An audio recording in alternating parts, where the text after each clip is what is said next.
Hi everyone, Natasha here, and around my home today I am in my kitchen to give you a tour of my October bullet journal setup. As you can see, I am on a little bit different surface because the lighting, we're shifting into that fall lighting, and I'm having trouble in the spot I normally film with it just being too many shadows and the sun setting a little faster than I realized, which is okay because I love the fall.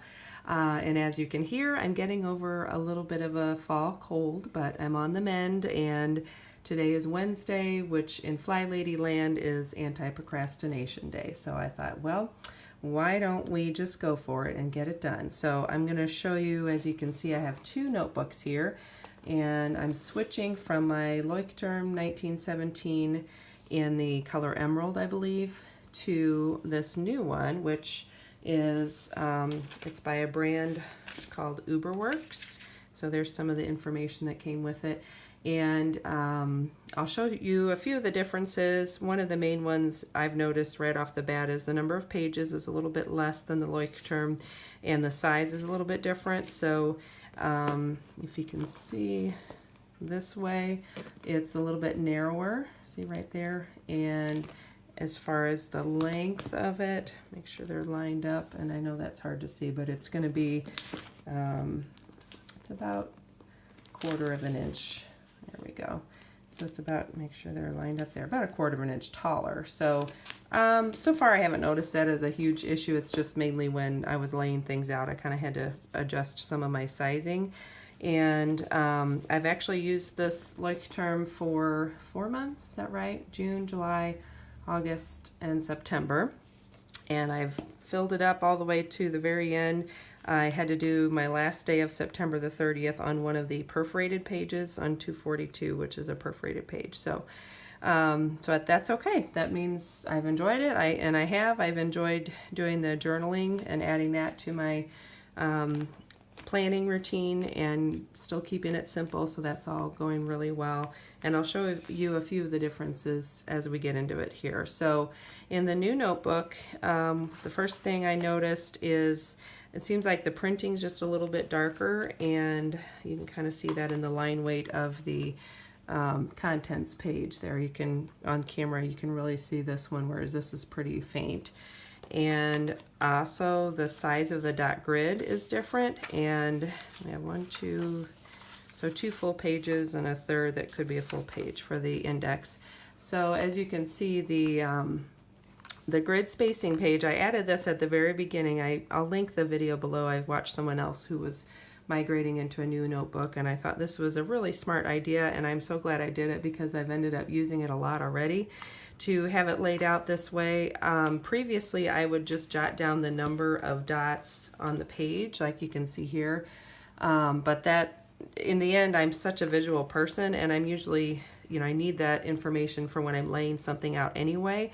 So it's been really helpful to have this, and I counted it from both directions because a lot of times I'll start from the outside and work my way in. And I counted spaces between the dots. So as you can see, the Uberworks notebook has 20 spaces between the dots, and I counted my Leuchtturm and it's 26 across. So it's bigger dots, you have fewer on the page, and then the size of the page is a little different, so that's going to adjust it as well. And then going down, the new notebook, the Uberworks, has 32 spaces down, whereas my Leuchtturm has 38. So I don't know yet whether that's good or bad. It's just a difference I've noticed. And then I went ahead and did sort of a current and forward looking calendar. What I did in my other notebook, since I knew I was going into it earlier in the year, I started it in June, I went ahead and did a full 2018 calendar and a full 2019 calendar, and then I've been adding events as we go along. But this time around, I thought I'm really just going to need the last bit of 2018, so that's what I added there. And then 2019, it's not perfect, but I thought I'm just going to go with it and keep it essentially the same type of layout, but just on those 2 pages. And I did add the holidays, which has been really helpful. I wish I would have done that on mine. For some reason, I never went back and did it. I think I assumed I would and, you know, didn't write it down anywhere, so I forgot. But that's been good, just to have that as a reference. What I tend to notice is I use this page most during my monthly Chamber of Commerce meetings, which I'm a board member of, and it's usually when we're future planning 6 to 12 months out, and we are trying to plan some of our events around holidays, so this has been really helpful to have that. Then I'm trying a little bit different setup. In my previous notebook, I had 6 months on 2 pages for future planning. So I had columns, 3 columns on each page, and I had 6 months laid out. And again, since I know this notebook is probably only going to take me to the end of the year, I just did it with the 4 months. And I like this already because it's given me more room, and I ran into the problem with my other one that I was filling up the column and, you know, running out of space on the bottom, and I didn't even have the national holidays in there. I had just events and birthdays, and that was enough to fill it up sometimes. So, and you know, it's funny with the holidays, you think, well, I know that, but when you're planning, sometimes you forget. So that's why I like being able to put, I've got my holidays right by the calendar itself, and then I still have lots of room to add events. So I'm happy with that. And I did transfer over, so 2018 for me, if you've seen any of my other videos, I used the book from Louise Hay. I don't have it here with me now, but it's called Colors and Numbers. And so she basically walks you through how to use your birthday to get your personal number for the year and for the month and for the day. And I just like it. You know, some people choose a word a month, or I'm sorry, a word a year. That's kind of their focus for the year, which is great. And for some reason, it's too hard for me to pick. I could think of like 10. And so I like that this sort of helped guide me to choose that word and a focus. And it's been interesting going through the year and seeing how my year has developed, and that really this has been true for me. A lot of what's been happening this year has kind of followed this personal year from her book. So I kept that in there because I do reference it from time to time. It's just kind of a neat reminder to look back on. And I don't know if you can see it, but I had originally done 2019 here. No, I take that back. I did the month of October, my personal month here, and I wasn't happy with the layout. I had made a mistake, and then I tried to fix it, and my pen didn't work right. So then I got my boho berry box, and I thought, you know what? This would be a great spot to do her 19 before 2019 spread. And I added some of her washi tape here just to jazz it up a little bit, and I'm really happy with that, how that's working out, and I like having that list. This is something I haven't done before. I've seen it, but I've just never taken the time to do it. So I'm looking forward to getting that filled out and giving me a little bit more of a focus for getting some things off of my list. Then I have my October monthly layout. And as I've mentioned before, I like having more space on the weekend because we tend to have a lot more events on the weekend. And during the week, it's just basic things that I can jot down in the skinnier space. And that has been adjusted a little bit with this new notebook and the different sizing. And I like keeping my zone cleaning kind of as a reminder on the side. So that's what that is. That's the Fly Lady cleaning system, or home management system.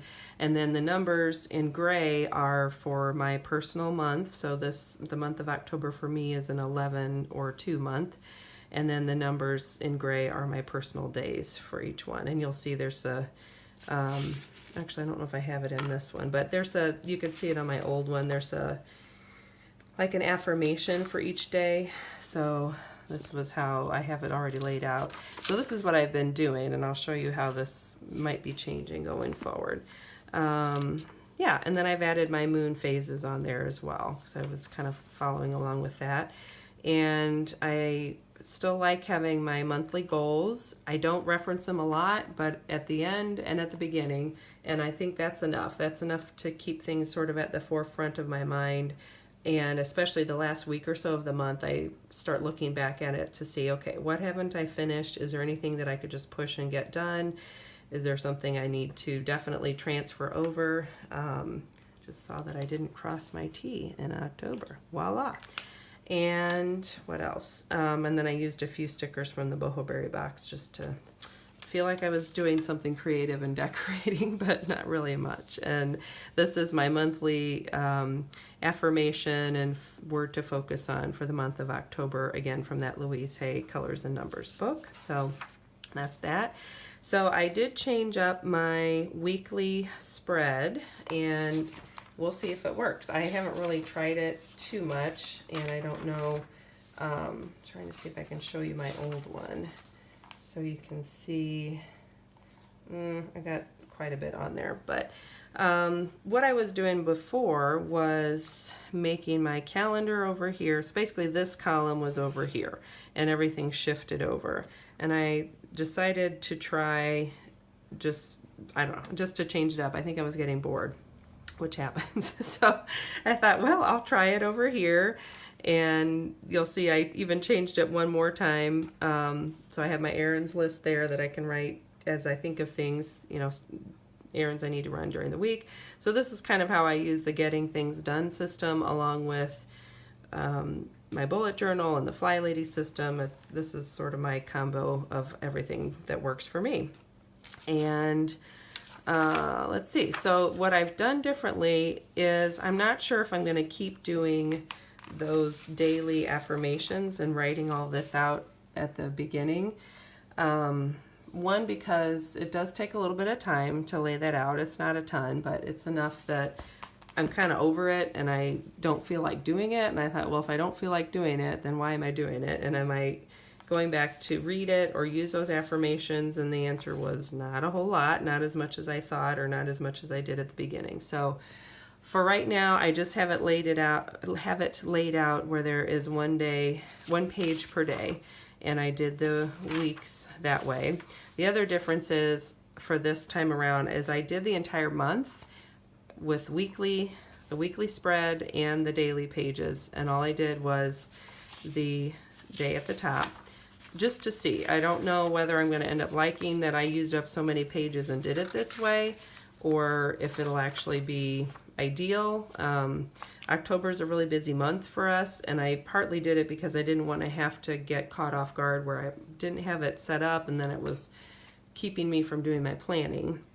You can kind of see, so this one I switched it where I put home blessings here and errands there, and I liked it because it gave me this lined and this checklist list box in the middle that sort of breaks up the errands list from the home blessings. So I stuck with this layout going forward, and I'll just write my home blessings in as the week goes on. I have not done a monthly tracker. You'll see that there is no monthly tracker, even though I have the sticker, because I just wasn't using it, and it wasn't inspiring me or motivating me, and I thought, well, why am I even trying to do it then? What has been working is to have my tracker on my weekly spread and to just focus on the home blessings. I have my tasks and my events and all these daily boxes, and this is my home blessings, which is just keeping up with the house, and my errands, which is on my errand day when I'm out. That's what I need to do, and then anything else gets put over here in my to-do list. So that's what I decided to do. So we're going to give it a try and see. You can kind of notice, so this was fountain pen. I ended up using a fountain pen just for something different. It bled through, well, didn't really bleed through. There's a lot of ghosting. And then I was playing around with the brush pen, and it's the Pentel, is that what it is? Yeah, Pentel SES15-NA, and it was from a Boho Berry box. And it bled through a lot. So this paper seems almost thinner or more prone to that than what my Leuchtturm paper is, but it's pretty similar in feel. It actually feels a little smoother than that paper, than the other paper. So anyway, so that's that. Yeah, so this is that same layout I kept. And so here's my plan. My plan is to go ahead and lay out this month like I did. And I did keep, see, look at that. I went over it a little too much and it's really bled through. So I may put a sticker or something over that. What works out really well is for me to leave, so I do Sunday through Saturday, and that lays out where I have 1, 2, Sunday, Monday, Tuesday, Wednesday, Thursday, Friday. Saturday, and then I always have an extra page. So that page, I know it's there and it's available if I need it for any kind of a list or a spread or a checklist or a tracker as I'm going through the week. And then, so that is one part of my plan. And then as I went through, I decided I would go through the last full week of October, which brought me into some of November. And then I'm just going to see. I may start using these pages next after my October stuff for any other trackers or lists or planning that I need. Or I could potentially just start in with November. When I planned it out, if I do October, November, December, just like I did it, where I have a few pages at the beginning for some monthly work, and then my monthly layout, and then my weekly spreads and daily pages, it basically used up the whole notebook and didn't give me very many pages for any other kinds of collections or lists. And the problem with that is we're going into Christmas, and I know I'm going to have some gift lists and, you know, maybe wrapping and tracking and storing and all that I want to be able to keep handy. So I don't know if I'm going to end up switching to a new notebook for December only that will just focus on all of that, or how it's going to work out. Or if I stop doing, you know, maybe I don't do a weekly. I don't know. I haven't figured that out yet. Oh, the other difference is this notebook did not come with numbered pages, which I didn't realize that when I bought it. So that's something else to consider with the UberWorks notebook. So anyway, that is it. So that took me through, I have 187 pages that I could use. And like I said, if I did the 3 months like I had, you know, like I've started, it's going to almost use up the whole notebook and only leave me like 1 or 2 pages. So I don't know yet what I'm going to do, but let me know if you have any questions in the comments below, and also let me know how you're doing your planning. Are you doing a separate December book, or are you somebody that likes to just keep it all together?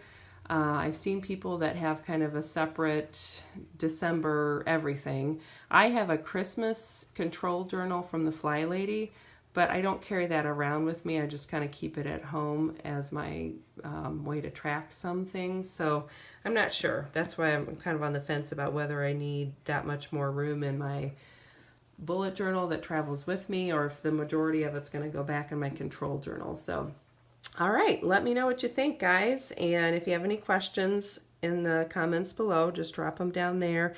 Also, I'll put a link to all of the supplies I used. I think I forgot to mention I did use the mild liner for the gray. And yeah, and then I always use my friction, the Pilot Friction Erasable Pen. This is the clicker. It came with the 07, and I've since used that and refilled it with 04. So I don't know if you can see how fine that is. It's very fine, but I like that for my daily writing. I know it's not permanent, and it actually it's not even waterproof, but I just mess up a lot, and I like the fact that I can erase because I want it to look nice, but my brain moves faster than my hand, and I often mess up, so it gives me a little reassurance to know I can at least erase it. And the other thing I did, I forgot to mention this, is I switched to the microns for my weekly layouts, and I was pretty happy with how that went. It was there was some ghosting with that as well, but I kind of think it's just this paper. And then I used my Tombow 847 brush pen from the Boho Berry box for some of the color work, and the Uniball gold, what is this, gel impact. And I wasn't real happy with it. I don't know if mine's running out of ink, or if I'm just, I don't know. It doesn't always write very smoothly, and the ink doesn't come out well. So anyway, that was a long video. Thanks so much for hanging in there. I hope you guys are getting excited for fall like I am. It's still hot here. We had 100-degree heat index the other day. I live in the Midwest, but it's starting to feel like fall in that the days are getting shorter, and every once in a while there's a cool breeze. So, all right, take care, everyone, and I'll see you in the next video. Bye-bye.